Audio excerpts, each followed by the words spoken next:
आता एक चर्चा आपली सगळ्यांची सुरू होती की तुम्ही रंगमंचावरचं पहिलं पाऊल म्हणून किंवा पहिला प्रवेश म्हणून, कारण तुम्ही पाऊल टाकतच नव्हते मला, तर त्याबद्दल जरा सांगायला ना की तुम्ही वयाच्या 5व्या दिवशी तमाशा रंगमंचावर प्रवेश केला, एक पात्र म्हणून तो काय किस्सा होता?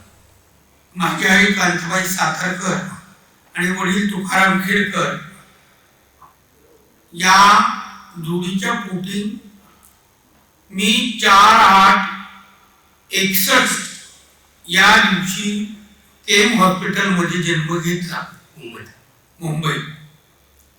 आणि त्या दिवशी माझ्या वडिलांचे मित्र स्नेही आणि आपल्या नगरचे अहमदनगरचे, आता आपण अहिल्यानगर म्हणतो, त्या अहिल्यानगरचे माधवराव नगरकर यांच्या वगनाट्याचं उद्घाटन होतं. वगनाट्याचं नाव होतं एक पौराणिक वगनाट्य नाग प्रसन्न रघुवीर.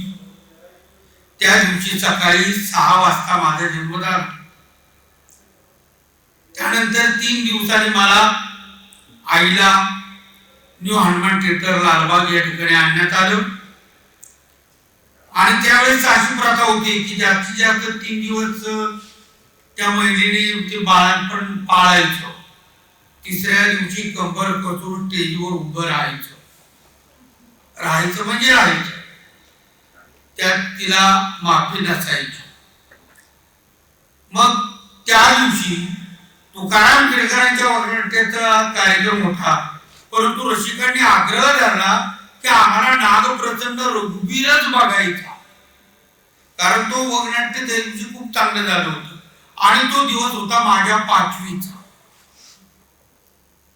मग दिवसभरात 5वी झाली, रात्री हाऊसफुल थिएटर झालं. लोक ओरडायला लागले की आम्हाला नगरकरांचा नागप्रसन्न रघुवीरच पाहिजे. मग त्याच्यात ते नागप्रसन्न रघुवीरची भूमिका एक चिंतकाचं बाळ करायचं आणि तो रघुवीर म्हणून दाखवायचा. तर बाबा म्हणले नगरकर मामांना, नगरकर कशाला चिंतकाचं बाळ नेताय, आपलं बाळ होईना, घ्यालाच नाही स्टेजवर. मग मला उचलला आणि स्टेजवर नेला. ती माझी पहिली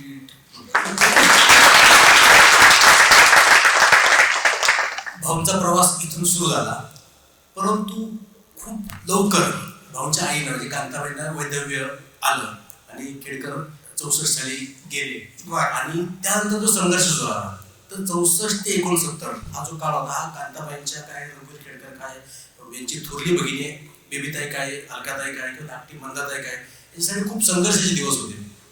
परंतु 69 साली कांताबाईंनी तमाशा स्वतःचा फड सुरू केला. म्हणजे एकही इयत्ता न शिकलेली बाई त्यावेळेला स्वतःचा फड सुरू करते आणि तो तमाशा फड सुरू केला.